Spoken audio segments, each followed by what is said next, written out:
Hello, everyone, and welcome to Bookcraft, conversations from every side of the story. I'm Colleen, your host of this podcast, debut author, and serial entrepreneur. Before we get to today's episode, if you didn't know, my first book baby is out in the world. Undercurrents of Love is book 1 in the Lagoon Chronicles series. This follows the story of Riley and Gray. They are a dolphin trainer and a researcher living on an island in the Caribbean. There's a whole cast of characters, including dolphins. They are a part of the story. There is a dog that you will fall in love with as well, and the story takes place over the course of a couple of years because there's a bit of a backstory. There's some romance, there's suspense, there's mystery, and of course, you're going to have a happily ever after at the end. The book is based on many events that happened in my own life, and I put it together into this fictional story, but a lot of what happens is actual true events that I've just put into fictional characters. So if you want to pick up your copy of book 1, Undercurrents of Love, it is available on Amazon, on my website, and at a local bookstore called Audrey's Books if you happen to be in Edmonton. I will have links for all of that in the show notes. But let's get to today's episode. So, reading goals, reading intentions for the year coming up, and some publishing that I want to get done. So, it's the time of year as I'm recording this episode. It is December 31st, 2025. And I wanted to get, out there partly for my own accountability and partly because I love watching other people's videos of what they're planning on for their upcoming year. This is the time of year where I personally feel very creative, putting together my calendars, kind of making those big, hairy, audacious goals for the year. So some of you may be doing the same thing. Some of you might be like, I'm going to wait until the beginning of January to do that. However you kind of plan your year out, or maybe you don't. Maybe you're like, whatever happens, happens. And that's also totally okay. I want to start with reading intentions for the year because a lot of times I think people get stuck, and it's not necessarily a bad thing, but they'll set a quantitative reading goal, which is an amount of books that they want to read a year, or even a page number count or audiobook hours listened to, whatever it is that they set, but it's a quantitative goal. And for some people, they love it. I set a quantitative goal, and I do love that. For some people, though, then it creates this pressure where, I said I was going to read 50 books this year, basically one book a week, and now I haven't. And now what am I going to do? Let's find some, novellas and and graphic novels and throw those in so I can get my count that I have set out. I think setting a goal, like a number goal, can be motivating, depending on who you are as a person. For some people, it's demoralizing if they don't make the goal because they put a lot of pressure on themselves and they have this sort of internal chatter that, oh, I didn't make enough time. I didn't dedicate hours to reading. Instead, I was watching TV or whatever it is. But here's what I'm going to say. Whatever it is that you set as a goal, here, like pro tip, you can change the goal. So if you said, I want to read 50 books in 2026, and you get to June and you've read 3, change the goal. Nobody is going to be standing there going, well, I watched your video January 1st and you said you were reading this many books. That's not going to happen. So set your goal however you want. And if you have to change the goal, change the goal. I set my goal for 2025 to be 125 books for the year. I ended up with 140 books for the year. Now, I do have to put a little qualifier statement on there because some of you might be like, whoa, that's a lot of books. You also have to understand that I spent 4 months of the year working out of town. So I was driving every day for a significant amount of time. That means a lot of audiobooks because, when I'm on the highway, I'm listening to books or podcasts. And so I can get through a lot of books that way. Plus, my other job allows me to listen to audiobooks while I'm working, because when I'm working as a chocolatier, I don't need to be thinking about what I'm doing, especially when I'm making our regular Comfort Collection chocolate bars. There's no thought process there. I've made these bars hundreds of thousands of times, so I can listen to an audiobook as well. So my audiobook to paper book count, I'm not sure what that is for the year, but it's probably going to be like a 60-40 split between the two, because I do like to spend time in the evening reading as well. So for me, a goal of 125 books, which is just over 2 books a week, is not a hard goal for me to get, because I do have that dedicated reading time. I also don't watch TV. Like, I watch one show at a time. Right now we're watching The Expanse, and let me tell you, I am enjoying this show, and I'm wondering why we didn't keep watching it when we originally started watching it years ago. But I digress. The other thing that I'm doing this year is, so my goal last year was 125 books. My goal for 2026 is actually going to be less. I'm going to put it down to 100 books. And here are 3 reasons why. 1, this book, Lonesome Dove, by Larry McCurdy. This book is like 1,000 pages with tiny writing. It's a chonker. It's thick. I really want to read this book this year, and I don't want to feel rushed. So this book is, kind of 3, 4 books already, being almost 1,000 pages. So I'm cutting my number down because I want to spend time with this book. So reason number 1, I would really like to read Lonesome Dove this year. And I have a whole reading guide that I got from The Big Read, which is a Substack. And so I'm going to go through that reading guide and read this book. The second one, now nobody come for me, because some of you might be surprised. I have never read The Handmaid's Tale. And I got a beautiful special edition of The Handmaid's Tale because I want to make a lot of notes, and I want to, again, spend a lot of time with this. This book is not that long, so this one comes in 357 pages. So typically a 350-page book would take me maybe 2 days to read. If I'm really involved in the book, it would take me 1. But I do want to spend more time with this book, and I have all my little annotation tabs ready to go. That's reason number 2. I'm cutting down the amount of books that I want to read this year. And the third reason is I have been saving R.F. Kuang's Catabasis. I don't know how you say it. I'm going to say Catabasis. I have been saving this book, again, because I do want to spend some more time with it. So this book comes in at, not even that bad. It's like 500 and something pages. Absolutely gorgeous, gorgeous book. But I want to spend time with these 3 books this year. So I'm cutting 25 books off of my goal for the year. But I mean, for me, I set the goal because I like to see the goal. I like to record the books as I'm reading them and all of that. I enjoy that. But because I do want to spend some more time with these 3 books, I wanted to cut my number down to 100.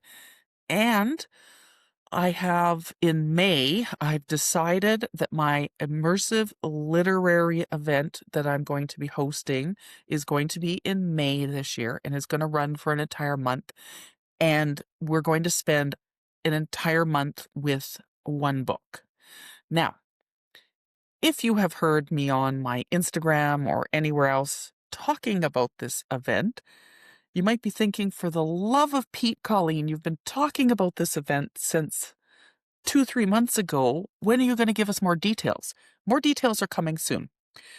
I am careful with new things like this because somebody, of course, will come along and be like, oh, well, I want to do something just like that. And in my world, my chocolate world, I have many times where I have started something new and very quickly afterwards, multiple people copy it. And that's the way it is. You have a great idea, other people are going to copy it. I mean, the poor woman that created the Dubai chocolate bar, I feel for this woman because I don't think she ever thought that her creation would end up becoming a viral sensation, and that she would never have the opportunity to sell it worldwide because pretty much everybody's doing it. The thing is, though, with the literary immersive event, it does have a proper title. It has a really cool title, actually. But the thing with this event is that really nobody else can do this event. And I'm not saying that because I'm so great.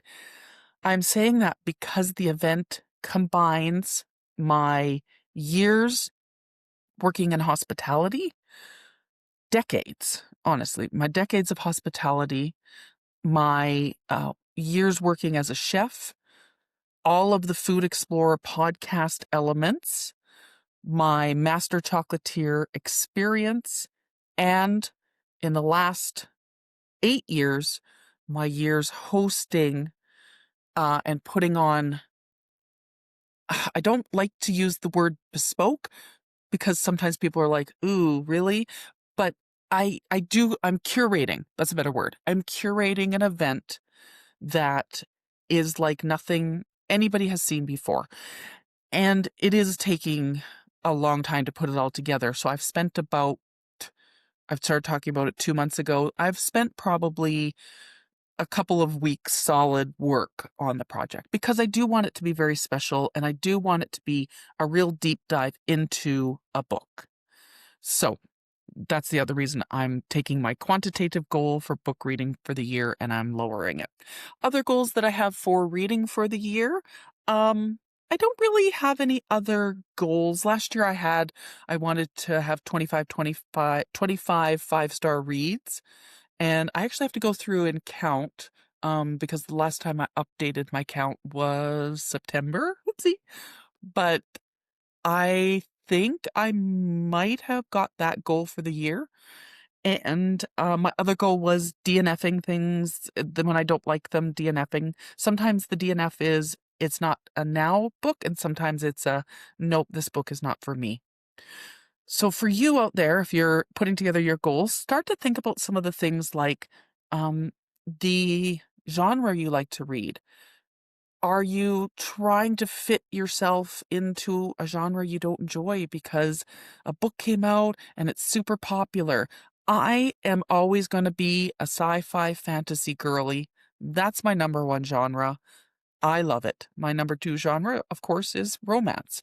I prefer romance that's got some STEM elements in it because that's personally what I enjoy.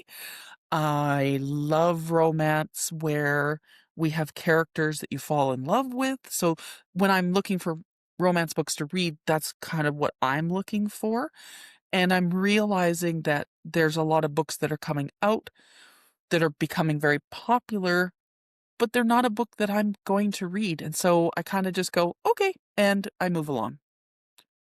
If I know that I don't enjoy something, there's no point to read it, with a caveat here. So sometimes it's nice to read outside of the genres that you like because you want to see what an author's doing. Maybe they've written a book and isn't the genre you typically read, but you might learn something from it. And that's one thing. But that sort of forced, well, I have to read this book because it's popular. You don't. It's your reading life. You can choose it to be however you want it to be. So just remember that when you are thinking about your reading life. So for next year, really, my goals are just only 100 books. I am going to focus on Catabasis and The Handmaid's Tale and Lonesome Dove as my 3 big books for the year. I have a series that I'm thinking about tackling for next year as well. It's a bigger series, so we'll see about that. My immersive literary event, we're going to spend an entire month with a book, and that's what I'm excited about for reading for next year. Now, let's switch our hats to publishing. So my first book, obviously, Undercurrents of Love, has been released into the world. And now I am halfway through the first draft of the second book. The working title right now is Under the Island Sky. And this is going to take place between the Caribbean island, Scotland, and Ireland. We have some characters that have an opportunity to travel. We have one character that's going to return home. And we are going to be looking mainly at the two characters, Cece and Declan. And so I've got about another 60,000 words to get done for the first draft, and then it will go through editing. Originally, my goal was a little bit earlier in the year, and then, of course, my dad told everybody that my book was coming out February 14th. It's not coming out February 14th. It's just 100% not coming out February 14th. But I am hoping for the end of March for the book. So that's publishing goal number 1. Publishing goal number 2 is for book 3 in the Lagoon Chronicles series. I would really like to have it end of September launch. That's what I'm hoping for. Book 3 is going to be following 2 other character stories, and I'm really excited about each of these books as they're coming along because, again, all of them are based on different things and parts about my life. So it's kind of fun to be writing these different scenes. I had a good giggle the other day.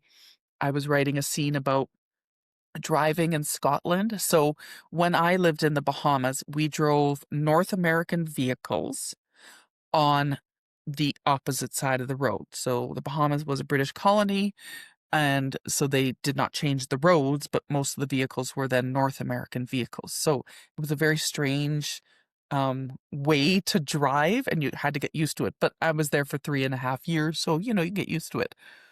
But I went to Scotland, so now you're driving vehicles that are meant for the opposite side of the road than what we drive here in North America. And my brain could not compute how far away the other side of the vehicle was. I don't even know. I can get into any vehicle in Canada and I know how far away the other side of the vehicle is. So I'm not, hitting curbs and anything like that. But there I just couldn't figure it out. So it's just kind of a funny scene. And it just made me giggle as I was writing it. So I would like for book 2 of the Lagoon Chronicles series to come out at the end of March, and then book 3 to come out at the end of September. So I'm going to be spending a lot of writing time this year. I do really want a Christmas novella to come out. So for the series that I'm writing, it's already planned out 5 books in the first series with 3 novellas. And I have 2 spin-off series planned as well. And they're all mapped out. It's just getting them all written. And so what I think I need to do at this point to really start getting some momentum going for book 2 to get the first draft done is I want to go through. I have notes in 3 different notebooks, plus I have a Trello spreadsheet of everything that I was thinking for book 2. So I think what I need to do is actually just go through and pull all of those things out and get them into one spot. So that is the publishing goals for the year. I have 2 author events that fingers crossed that I'll get into both of them. And then book signings this year. And I already have. So next week, Audrey's Books, I have a book signing there. And then in July, I have a book signing at one of my favorite bookstores in the Bow Valley, which is Cafe Books in Canmore. So that's kind of what I'm looking at for 2026. What do you have for goals? Like, are you somebody that is making goals, setting goals? Are you just going along as you go? And whatever you read, you read? Do you book journal? Do you have an app that you use? So here's something that I just wanted to kind of throw out there as upcoming episodes. I am going to be doing some sort of, not tutorials, but maybe you didn't know videos for some of the book apps. I use Storygraph the most out of everything. And I always have people asking me, well, how do you do this on Storygraph? How do you do that? Storygraph is amazing, independently owned company. It's not a social reading tracking app. it's more of your personal. There, you can have friends on your app and you can see what they're reading, but it's not like on Goodreads where you go to the homepage and you see every single person that you follow and all of what they are doing, and then you can kind of pull books from, their bookshelves and stuff. It's not like that. It's more you're reading stats and all color coded, which I personally love. But I've had a lot of people ask me questions about how to use it effectively. So I am going to do some sort of tutorial type videos. Those will be on YouTube, obviously, because you're going to need to see what is happening. And the other thing I was thinking about that I thought would be kind of an interesting spin to the podcast, and I'm just working on how to put it together, is some book news, and doing that as maybe a weekly, bi-weekly, very short, like 5 minutes. Here's what's happening this week in the world of books. So I'm kind of noodling that around in my noodle. Upcoming interviews, I have 10 interviews set up. Those will be coming soon. We're going to start recording next week. And so then we'll have all the episodes that we're recording that you'll then be able to hopefully binge as many as you can. I'll end it there today. I hope that however 2025 brought you books, you got to read some excellent books. And I hope you're excited for your 2026 reading life. If you're an author out there, I hope your publishing schedule turns out to be everything that you would like it to be. So basically at this point, wherever you enjoy your books and however you enjoy your books, there's a place for you here. Thanks so much, everyone. Have an amazing day.